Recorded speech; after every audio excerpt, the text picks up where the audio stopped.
Knicks and Bruises, we are back. Shout out to the chat. Yo, Black is time. I got my guy, DJ Shadow in the building. What up, DJ Shadow? Yo, we all aboard. You already know. Yes, sir. Yes, sir. Glad to be back, man. Six in a row for the Knicks. It's been a long time coming, right?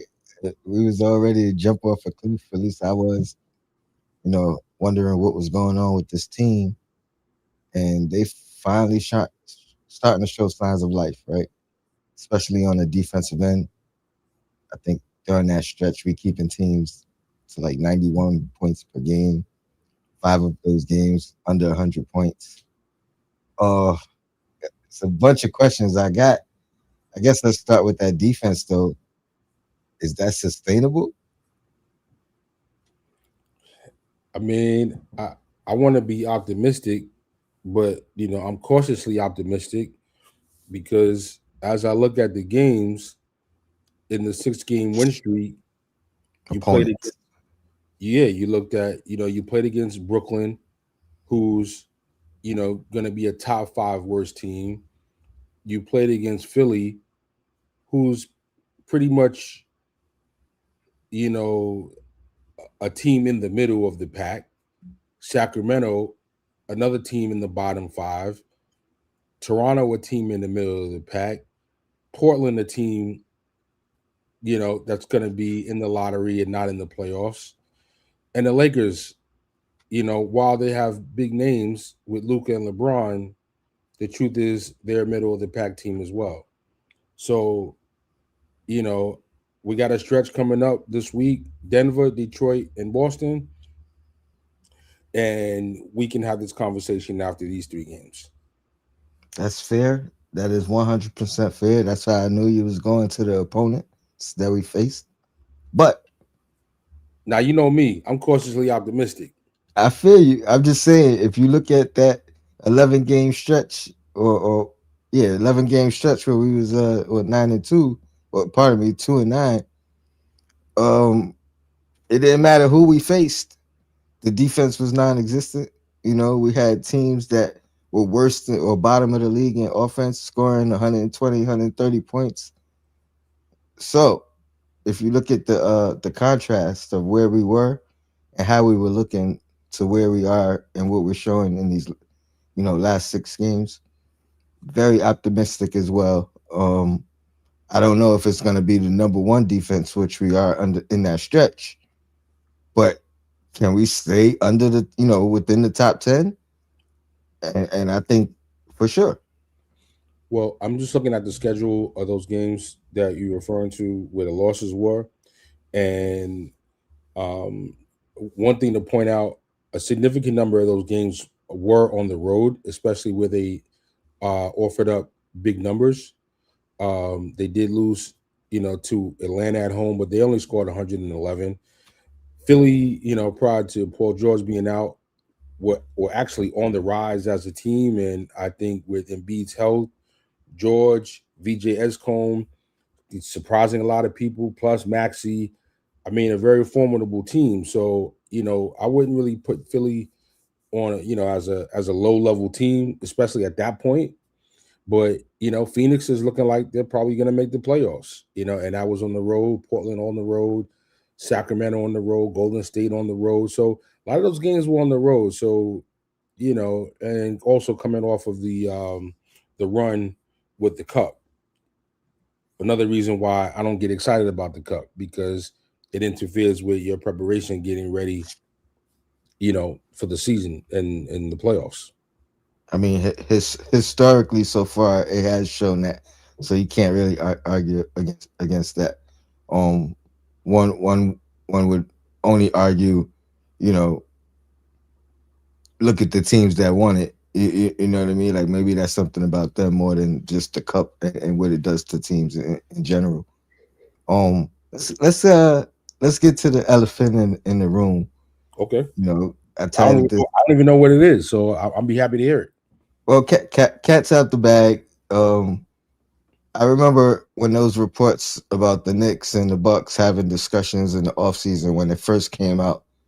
Um, it was early in the season, and I questioned a few things. Number one, um, why did it come out? What was the motivation behind it, right? Because the quote was it was in the off season, it was a limited time exclusive window. If that time had expired, why even throw it out there? Um, for me, it had nothing to do with the Knicks. I thought that came out from the Bucks or Giannis's side more than a leak from within the Knicks organization. But I also questioned how much it was affecting Cat and his game. And then here we are, 3 months later, and the reports are, he was, you know, very disturbed by the news, and you know, it has been affecting him. So now it's a couple of ways to look at this. Number one, the mental toughness might come into question. For the naysayers, and understanding the business at this point. I think even Sim had brought this up. At this point in his career, he should be well aware of the business, and things like this shouldn't affect him. But there's also the dynamic of where we are in New York, right? And those rumblings and those whispers and Yeah, those they're like naysayers, not like being other cities. it's a little, what I mean? It's different here. It's magnified. You can say you ain't hearing it and you ain't listening and paying attention, but it's just too wild here. Like how you gonna not hear it here? For sure. For And, sure. So I always New York wondered, people, New York people, they're gonna tell you about it in the streets too. Yo, cat, yo, cat, man, I don't want you to leave, man. I don't know why they're talking about trading you. Like you can't walk yep, the streets. They're going one way or the other. They're gonna say whatever they feeling. New York yep. is Whether different. they defending it, whether they Against it. telling you how they feel, you know what I mean? New York is a Um different place. New York is a and then different let's place. not even discount the social media aspect of it, right? The memes, right? And there was talks about him being soft, sassy, but they were whispers coming out of Minnesota. Yeah, You but know what I mean?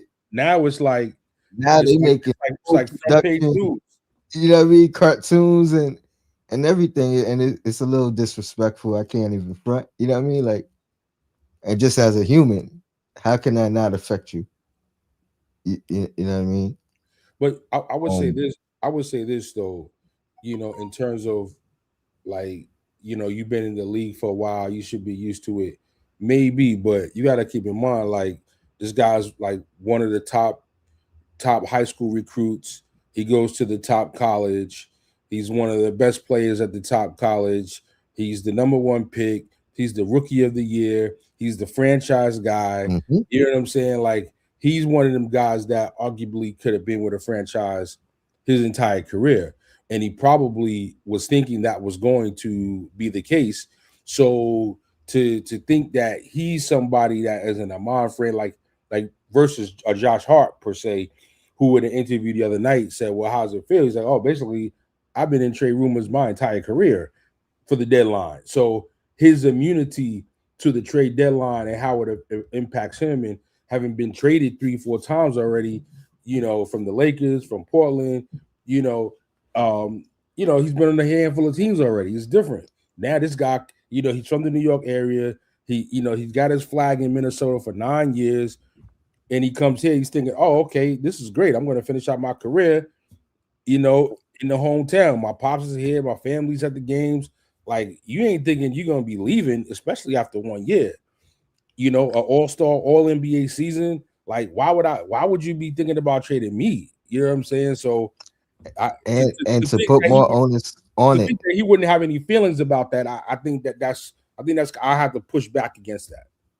I'll go even further. I think a it's to his testament that he wants to be here, that he has the feelings that he has. Because if he didn't want to be here, it wouldn't affect him one way or the other. You know what I mean? It's not affecting his bread. You know what I mean? He's nowhere near in a contract year where it's affecting. You know what I mean? That contract is signed basically. shout out to who was it in the chat? I think it's Sharon. Yeah, shout out to Sharon. I'll put the comment up in a second, but that contract is signed, so the you know what I mean. That money he's getting, he's getting, and I think the last year is a player option. You know what I mean? 60 million. So um, the fact that he's feeling the way he's feeling is because he wants to be here. Um, and that's always a good sign. Someone else in the chat, you know, I think this is it right here. Old head salute. He said, Cat's been playing better, focusing on rebounds first.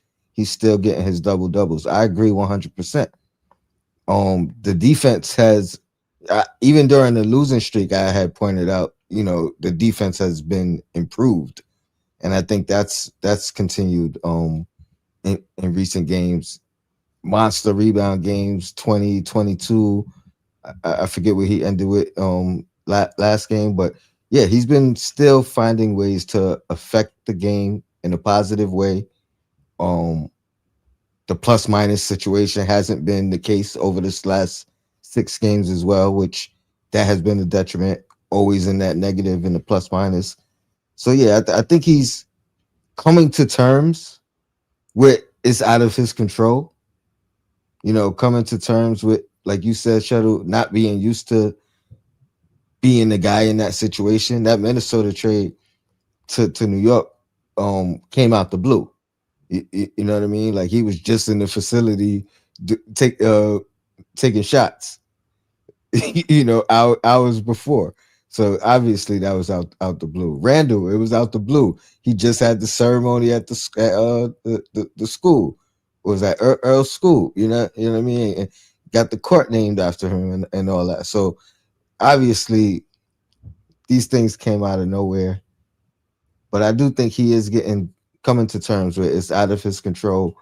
Let me control the things I can, and that's his play on the floor.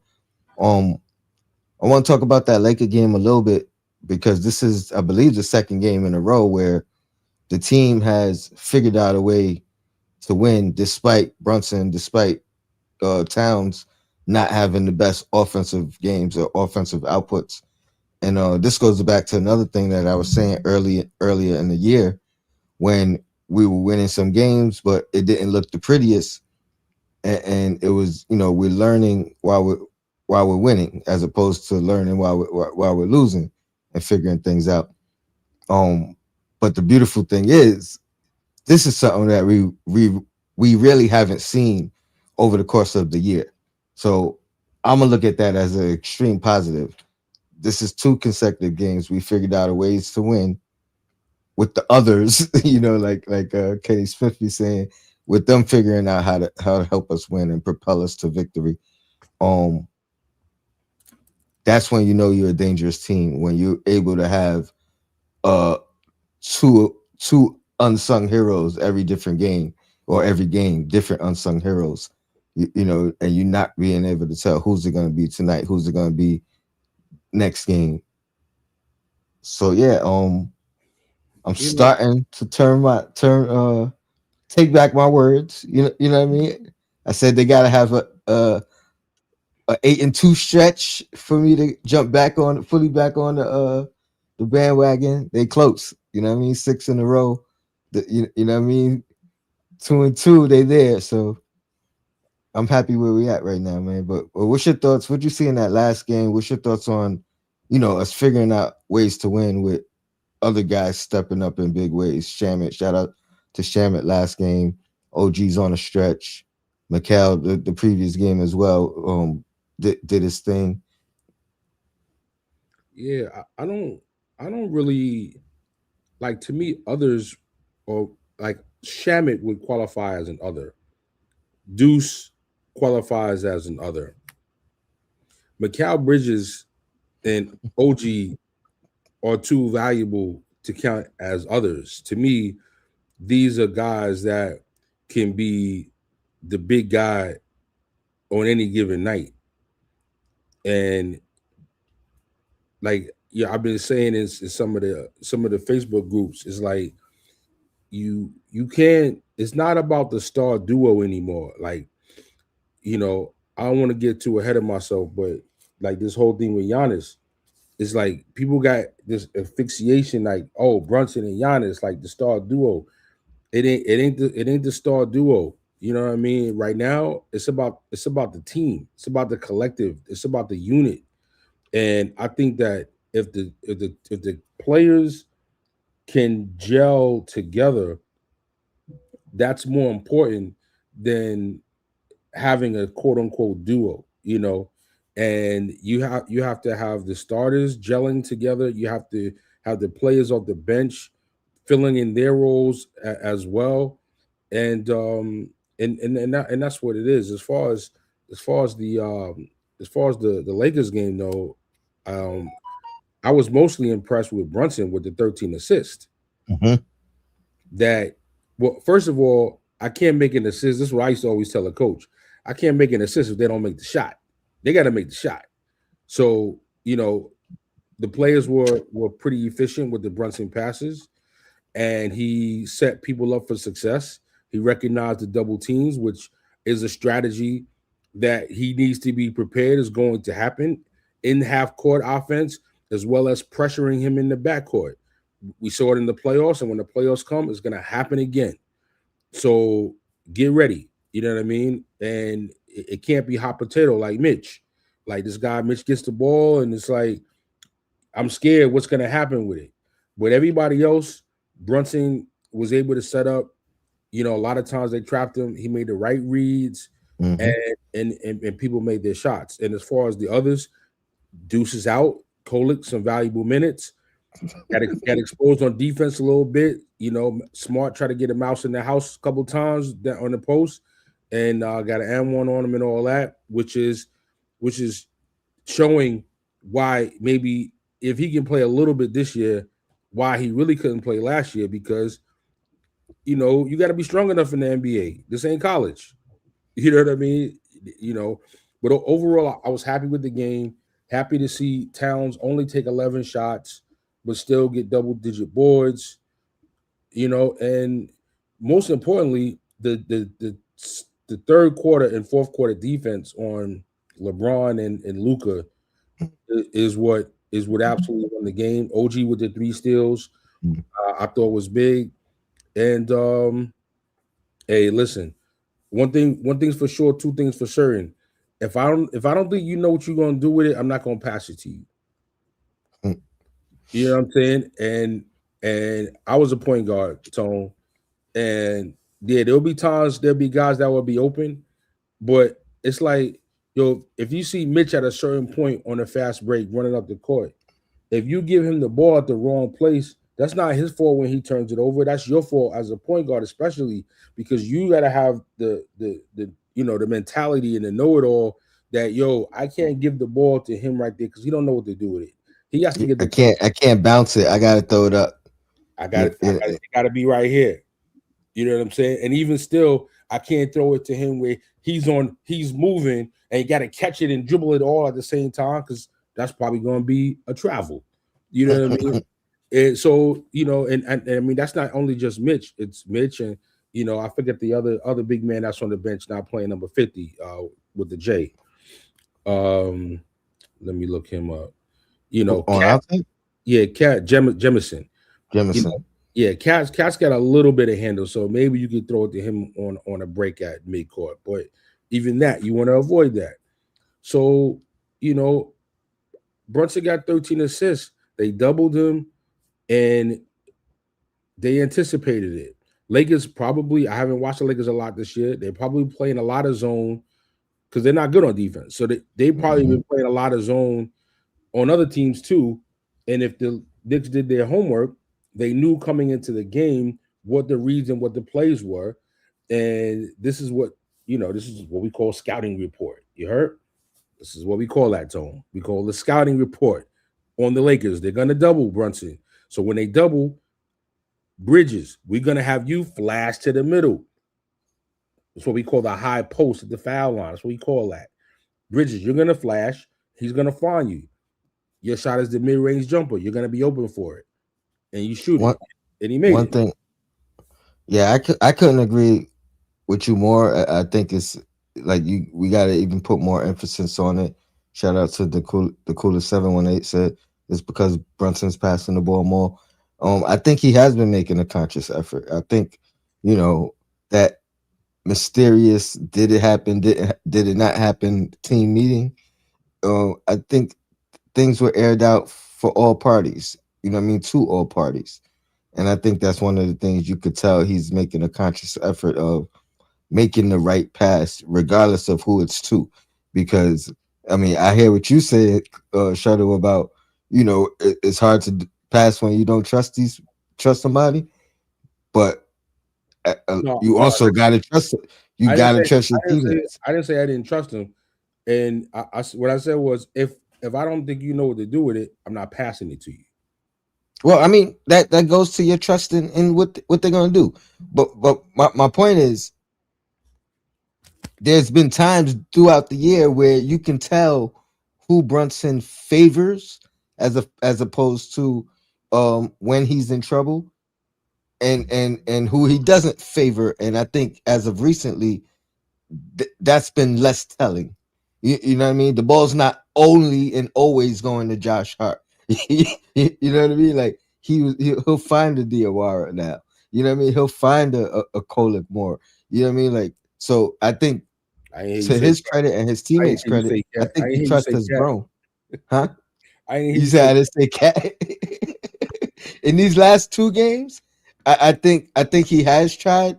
Um, but in these last two games, neither one of them really had it like that. You know what I'm saying? So, um, but even that, man, I think that's a work in progress. That's the key right there. Like once they unlock their 2 man game, which we're going on almost 2 years, 2 full years now, where it hasn't really been unlocked.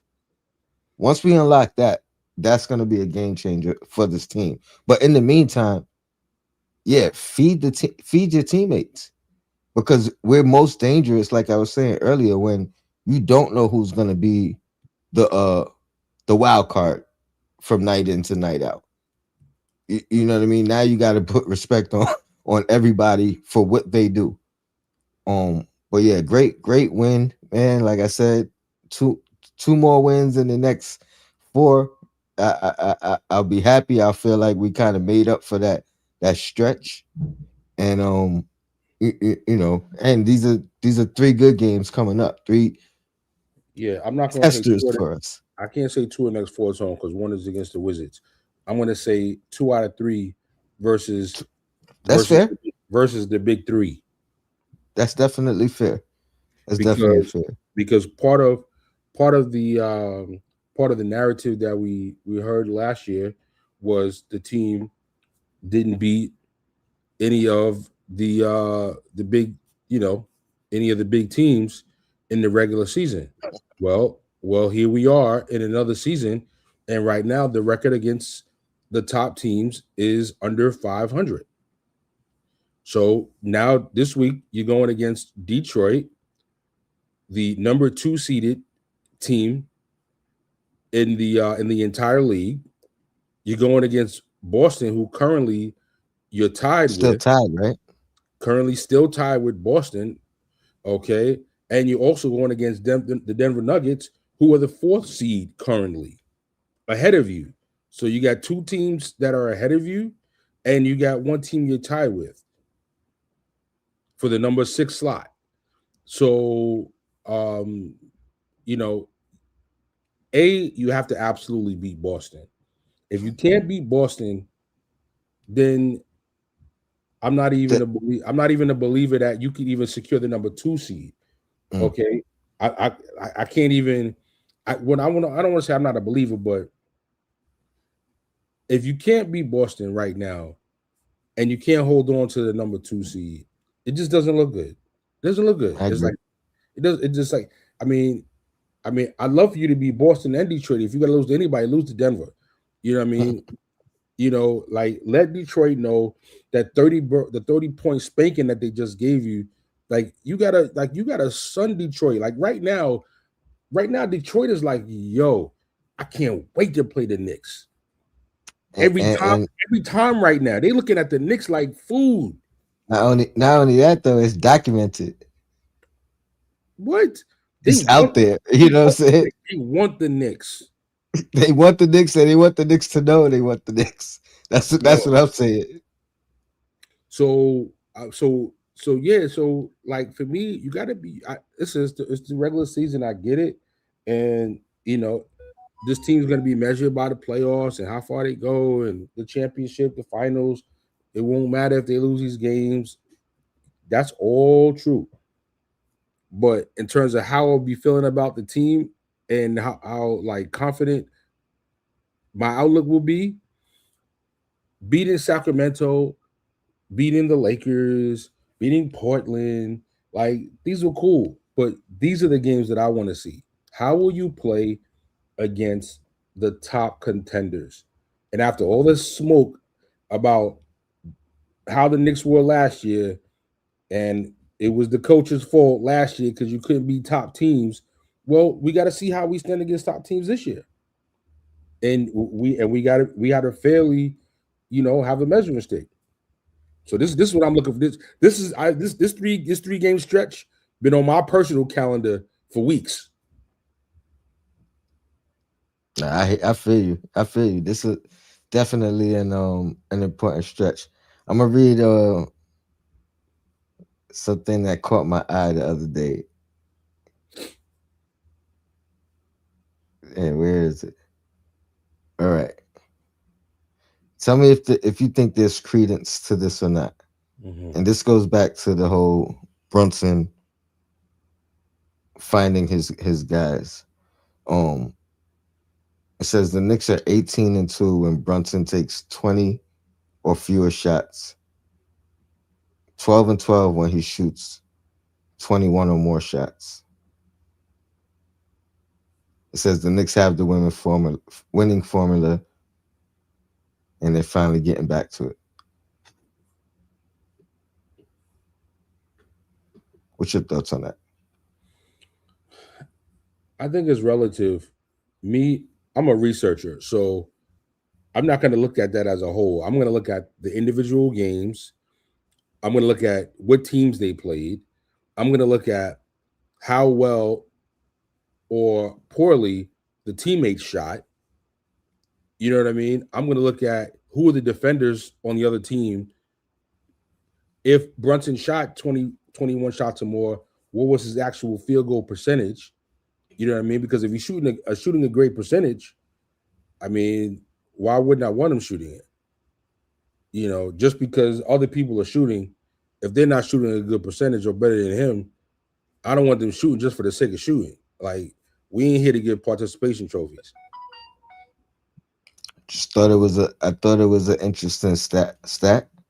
Yeah, The no, first it- thing I took away from it was if he's down to 20 or fewer, chances are that means two or three other guys got two more shots. are playing well. You know what I mean? And then it made me also wonder because I didn't look this up or do the digging and the data for it, but it made me wonder in that 18-2 stretch, what was the rest of the like starting fives shot attempts? You Exactly. know what I mean? Or what's our record when the starting five shoots 14 or more shots each? You know what I'm saying? Like something to that nature. Because I think it would just be more info, but I thought it was an interesting set. Yeah, like I said, Tom, I'm a researcher and I'm a digger. So for me, I'm gonna need to know more details because if it's if it's a blowout win versus Toronto and you were able to sit and barely play in the fourth, okay, you know what I mean? Like that doesn't necessarily mean that it it means that the team overall played well, so well in fact, and Portland was so trash that he didn't need to take more shots. It wasn't that he didn't take them, he didn't need to take more shots. Sometimes he needs to take these shots. You know, everybody What dribbles around. Everybody dribbles. I gotta tell you, Tone. Sometimes I get so sick of watching this drive around, drive around, drive around. Like nobody can get to the hoop. Nobody can get their shot. He's the only player that can get his shot. He needs to shoot the most because he's the only person that can get his own shot. This is the NBA. Even on I'm trash, even on trash teams, there's players that can get their own shots. Bridges, OG, even Cat, Hart. You're in the starting lineup where you have four players that basically cannot get their own shot. They're catch and shoot guys for the most part. here's what I say though. The same way you highlighted them 13 assists, me watching that game, I thought there was intent in that. I thought one, he wasn't having a particularly good or great shooting game anyway, 4 for but 15. their defense was tuned in on not having him have a good game. You know what I mean? Like he was doubled every single time. And I think the game plan was kind of get the ball out of his hand, make somebody else beat you. So what I'm saying is the fact that he was able to pivot, because we've seen him we've seen that strategy used against him, and he still get his 22 shot attempts. You know what I mean? So I think it was just a conscious effort of saying, okay, I'm gonna help beat you another way, and it's gonna be by facilitating. And maybe that's wishful thinking, because hopefully I'm thinking that is something in his mindset that also is something that could elevate him to the next level. You know, making the like I said, making the right read all the time. Right. Hero ball for me should be reserved for crunch time, and that's when you at your best. Well, I'm just going to, again, just for context, the Lakers are the 25th ranked defense. They're a poor defensive team. You know, like you got Luca and 41-year-old LeBron on your defense. So, they're not really, gangbusters on the defensive end. So I can't really. I take the 13 assists with a little bit of a grain of salt. You know, their doubles are not the same as Orlando's doubles, as Detroit's doubles. And yeah, they, they did it. The Knicks were prepared for it. They had the reads in place, and they implemented it. Hopefully, it's something that even against tougher teams, a lot this coming week, Mhm. we're able to see the same thing if and when Brunson is doubled that way, which is again why I I would was. assume two out of the next three teams implement that strategy or something very similar to it. Um, Detroit might be the only team that doesn't necessarily throw a double every time, and maybe like their strategy maybe to put different people on them more often than it is to just throw the double at them all game long. Yeah. Well, also, unlike most teams, Yeah, definitely they got the defenders. they got Thompson, who doesn't have to worry about being a scorer, and you know can he's here for the get back. That kid's uber competitive. You know what I mean? And after that play last year in the playoffs, all he's gonna be doing is like thinking, I gotta stop this guy Brunson every time now. So um, like they don't have to double. And when they do double, they're a team that's just a lot better and more efficient on defense. So you know, even Denver's a decent defensive team, and Boston's made their living the past few seasons being solid on defense. So you know, these three games will tell us a lot. Where the team stands with Brunson finding teammates, and where the defense is against opponents. It's gonna be fun. Can't wait. Um, Yesterday, Jordan Clarkson tweeted, "Experiencing the Knicks Lakers from both sides was tough." Uh, That was sad. It made me sad. I ain't gonna front, what? cause it's like, I mean, because he out the rotation, basically. Oh well, yeah, but Or maybe I mistook the quote. What did you take from that?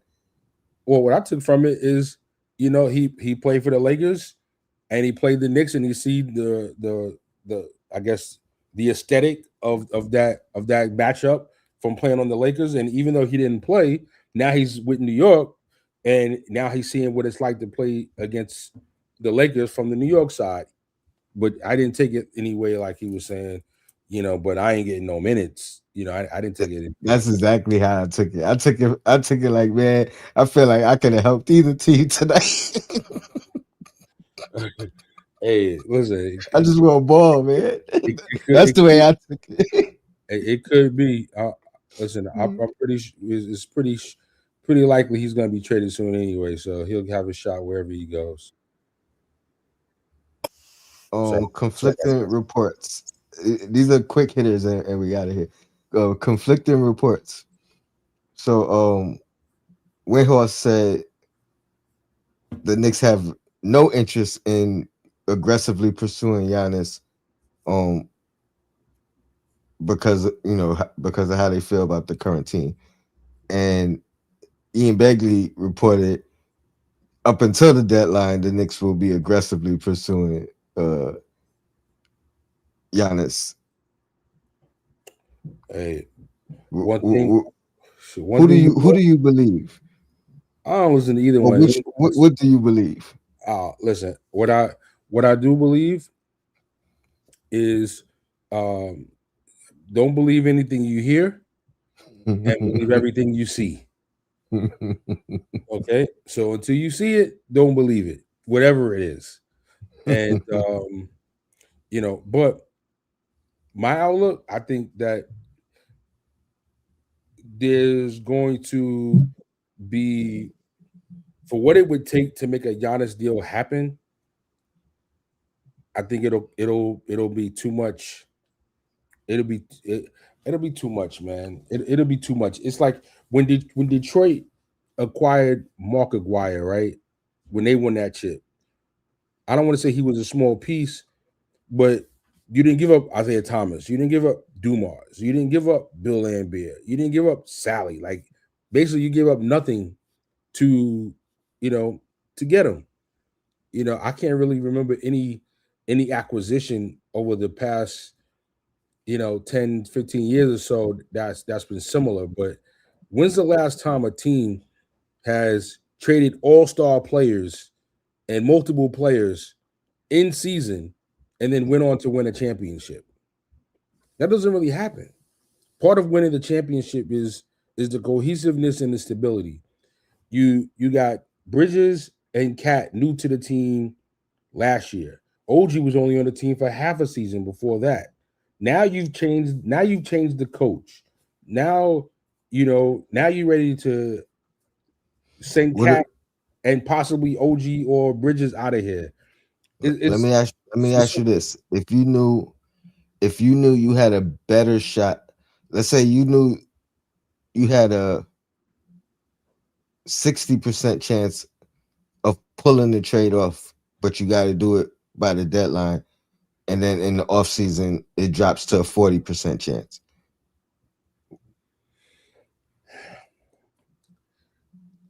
truth be told, like I would I would make OG the center. I'd be willing to make OG the center of a trade, and whatever other pieces play from another team or whatever. And I would keep, if I can't have Brunson, Cat, and Towns together, I wouldn't do it, because I don't think that for what you have to give up to get Giannis, that I mean, Giannis can't dribble. I mean, I'm sorry, he can't shoot. You know what I mean? So what you gonna do? Have him and Hart, or his not shooting, and then let's just say hypothetically now you got to re-sign Mitch because you need a center. So now you re-sign Mitch, so you're gonna have no shooting Mitch and no shooting Giannis. You got the paint clogged up. Personally, don't get me wrong. Like, Giannis. I mean, he's outstanding. He's an incredible player. But I think with his ability to drive and kick, him being able to do that, and like it'd be like Jason Kidd was trying to do, making him like a point forward. You know what I'm saying? And being able to spread out Towns and spread out Brunson. Sprays. They're called sprays. Yeah. I like that to me is the play. I'm not saying I want to get rid of OG, but Yeah, but it fits better. but it's a better, more realistic fit versus having to trade Towns and trade Bridges Yeah, or OG. OG. I mean, I was saying that early in the year before this thing was real that I would prefer. I think that would be the better path anyway. Um, Yeah, because now you can play Towns, Giannis, Bridges, Brunson, and I don't know. Hart. You could put Deuce as shooting guard if you needed to, if he's not in the trade. You could put Shamit as shooting guard if you Yeah, want. yeah. You could fill I would, out the roster I basically. would, You I could would fill out the starting lineup, all that. see now that you got a rebounder like Giannis. Now I would take Hart out Yeah, because Giannis is a Hart type of player. He yeah. hustles. He's scrappy. He gets boards. He gets the crowd hype. All the intangibles you get with Hart, you pretty much get with Giannis, but kind of 2-3 times over with scoring. So yeah, I mean, yeah, I All would, right. I would do it like that, but I don't think that trade's gonna happen. I think it's been smoke all this time, to be honest with This is my last one. Do not kill me. I am not advocating for it, but I read this one as well, and it was like, why is nobody saying the quiet thing out loud? Why not just trade Brunson for Giannis? And the fact that in the beginning of it, when the reports first came out, and it was like, oh, the Knicks didn't make a real offer. It's probably because like the Bucks' standpoint is probably like, yeah, we only want Brunson. You know what I mean? Like we don't want nothing else. If we talking about, you know what I mean, a straight up not involving another team, just making the math work. I know the money's not the same. You got to make the math work still, but I'm like, nobody's even threw it out there, and I'm not advocating for it. But nobody's even had the discussion. Like, oh, where would the roster look? Where would we have to? We got to find a point guard now. But how does that look together? Where you talk about insert point guard? Bridges, OG, Giannis, Cat. So I was just like, you know what? I ain't gonna lie. I'm not advocating for it, but nobody's even mentioned it. and they Thought it should, was interesting. and they shouldn't. I thought it was interesting. I'm just saying. What's the interesting part about this? How are we Um, how are we defining interesting right now? Because this sounds like no, the Knicks would never ever do that. It sounds I so. don't think they would. But let's just on a surface level, if the Knicks traded Brunson for Giannis, did the Knicks who won the trade, or did the Knicks get better? That's the simple part of the. I'm not advocating for it. I just want to ask the. I'm just asking the question. Like, if that was the case, did the Knicks lose that trade, or did they win that trade, or did the Knicks get better? Did they window open wider or close? It's just a question. Again, I'm not advocating for it. I read it and I was like, Mhm. I would have enjoyed listening to the discussion if you know what I mean, if somebody else brought it up. Yeah, I probably would have passed on that. I probably would have passed on that. Or yeah, like who says no? So you saying Nick say no? I'm saying that I think they say no too, but I think that the Knicks probably would hang that phone up faster than your mother would um would hang the phone up on you when you ask her for some money when you know she ain't giving you no money. Mom, can I have five? What? Like your mom's is dead in it before you even finish the question. I think it's like that. Now, if this were a prior team with Emmanuel quickly on the team, Maybe, maybe, maybe I could entertain that for a minute. I could have that conversation for a minute or two if you got a point guard of Quickly's ability. But I mean, Kolik's trying, and I like him. Deuce ain't no damn point guard. So you know what you gonna do?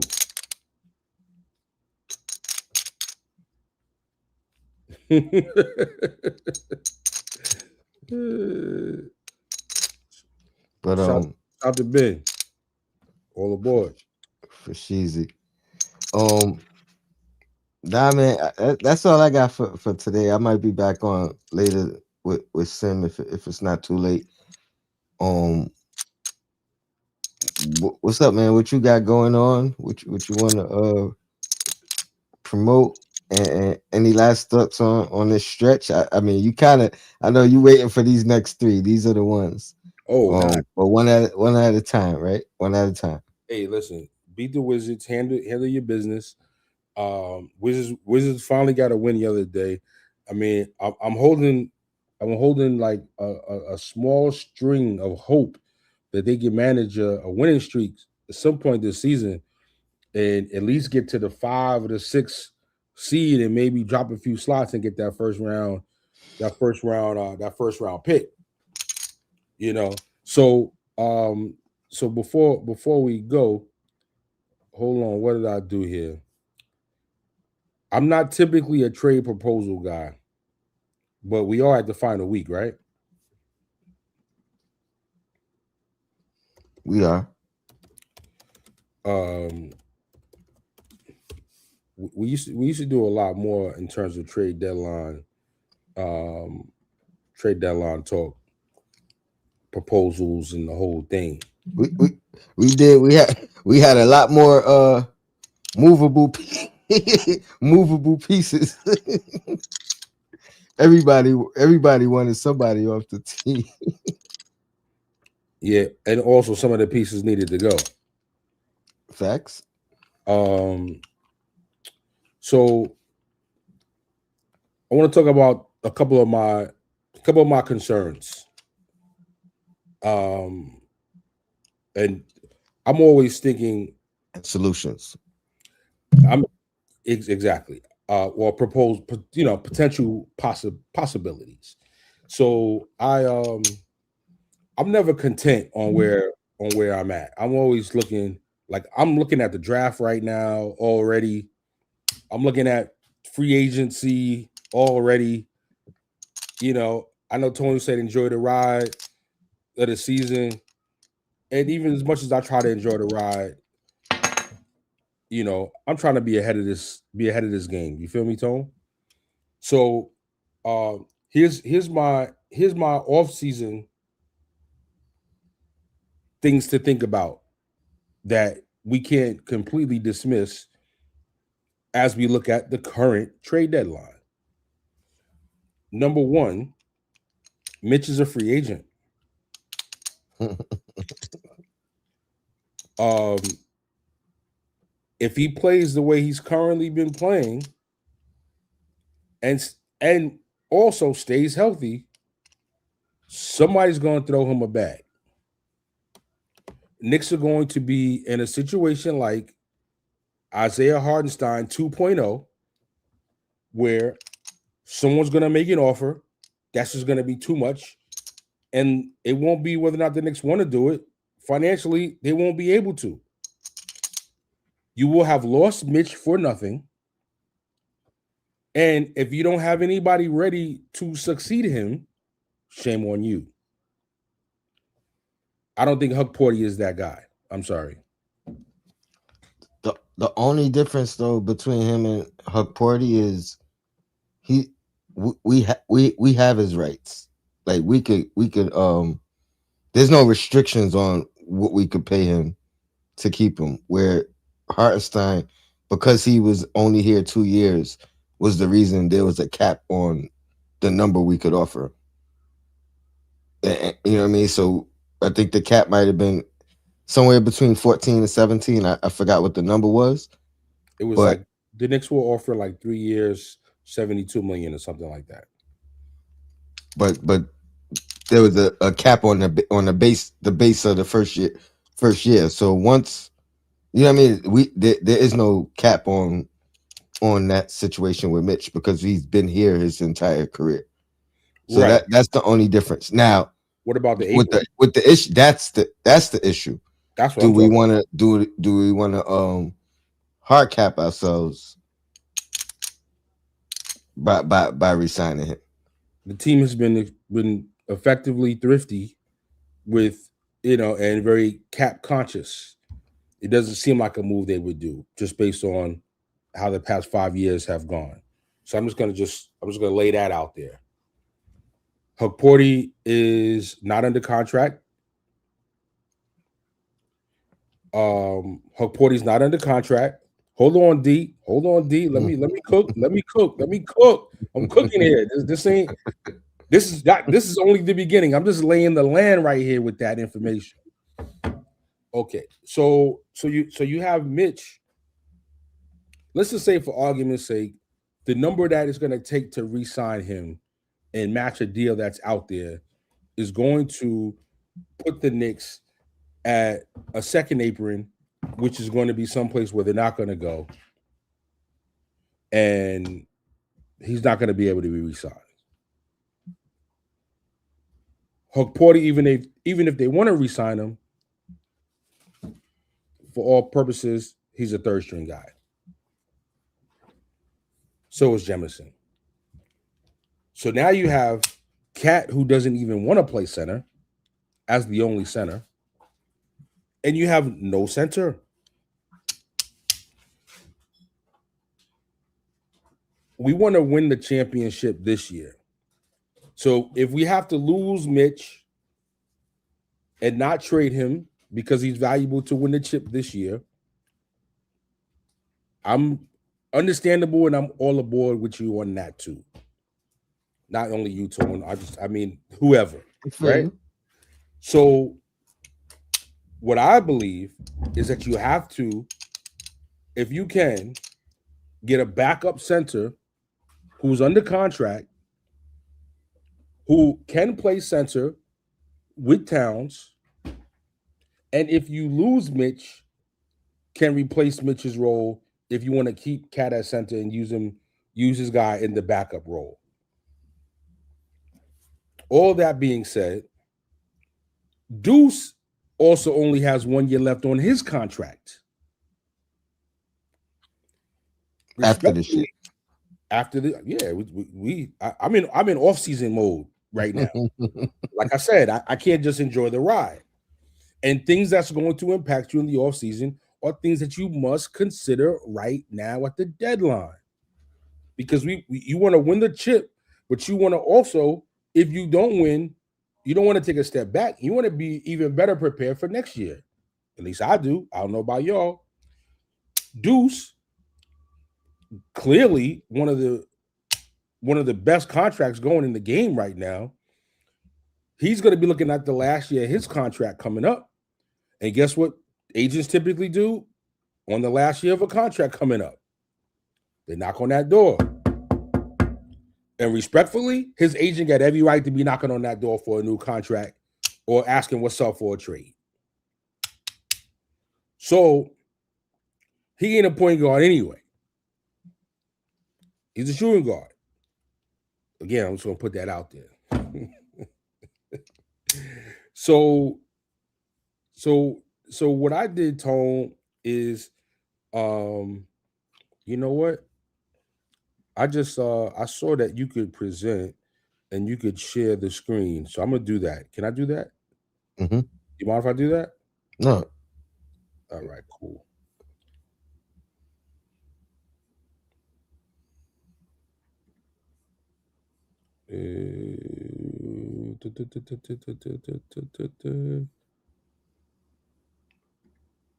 Let's see. Is it entire screen or window? Um, I think I it's think you could do either one. I think it's Well, window. if you entire screen, the window has to be up. All right. All right, I found it. I'm just gonna share that one page. Okay. You can see my screen. Throw it up there.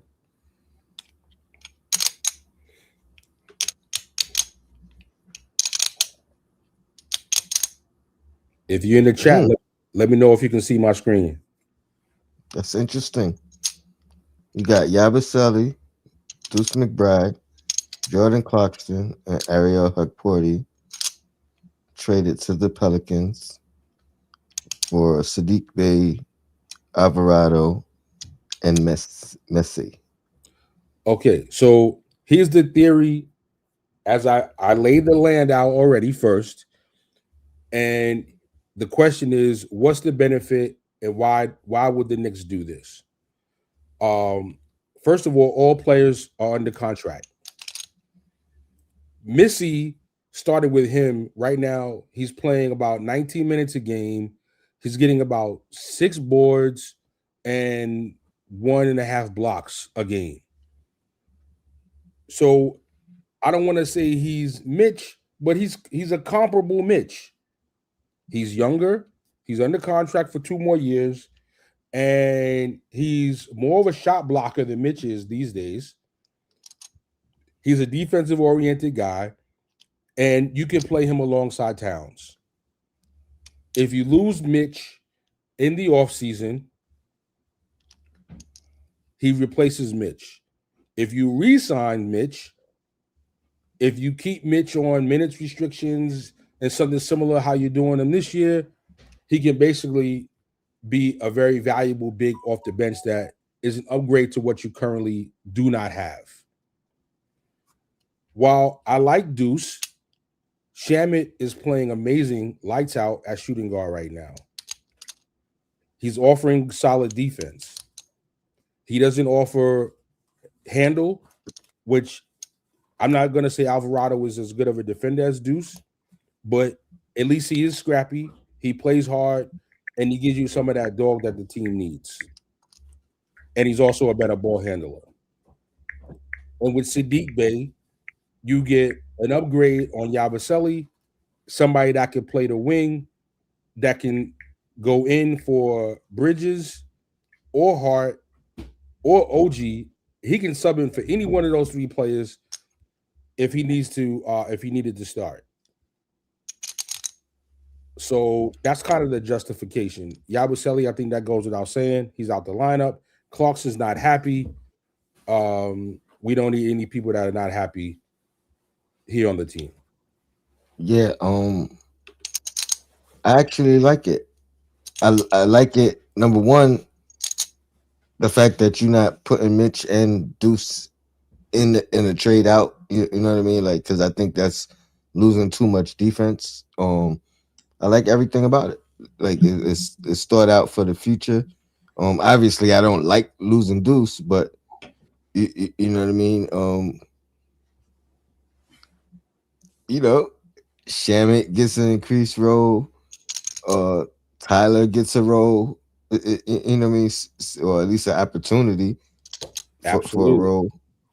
Um, gives you more wing depth, right? Like you said, with Bay being able to sub out those three positions. Um, I'm not too familiar with Messi, but I keep hearing him. I keep hearing his name, all over the place. So, Well, but just to run the stats again, he's let me see, I'm gonna pull it up just to make sure I'm not quoting anything wrong because I did study this pretty well. But there we go. Missy, he's averaging 19 minutes a game, 5.7 points, 3 offensive boards, 5.8 rebounds per game, 1.4 blocks per game. And he doesn't foul a lot, only not even 1 foul per game. I'm sorry, not even 2 fouls per game. So, and he doesn't turn it over, less than 1 turnover. And like I said, and like you pointed out, Mitch is not going out. So Mitch gets to continue in his current role. It improves the backup big situation for this mhm. year. And it has you prepared for the offseason, whether Mitch returns or he doesn't. How many years this guy's been in the league? Okay, let me go back to him. He's Missy right here. He's only 21 years old, and this is the second season. Mm, that's super. Yeah, I think I could do it. I think I would do it. He's younger than Huck Forty, even you know what I mean, because I like Huck Forty's upside, but you know that's the one thing that most people point to when I talk about Huck Forty's upside is his, you know, he's already older, you know what I mean, than most people in his class. Pardon me. Um, Well, Huckporty's 23. He's also not under contract for anything beyond the season. yeah, yep, yeah, I like it. I really do. Shadow. Usually I got pushback, man. Like, There we go. um, And not to that's how mention, you got to present them to me from now on, though. You got to do the whole trade machine so I can visually see it. You know what I mean? yeah, Um, not to mention, bringing Bay in is another Nova no, Nick. but that's right. Um, let me ask you this. I mean, because it fits into what you just proposed.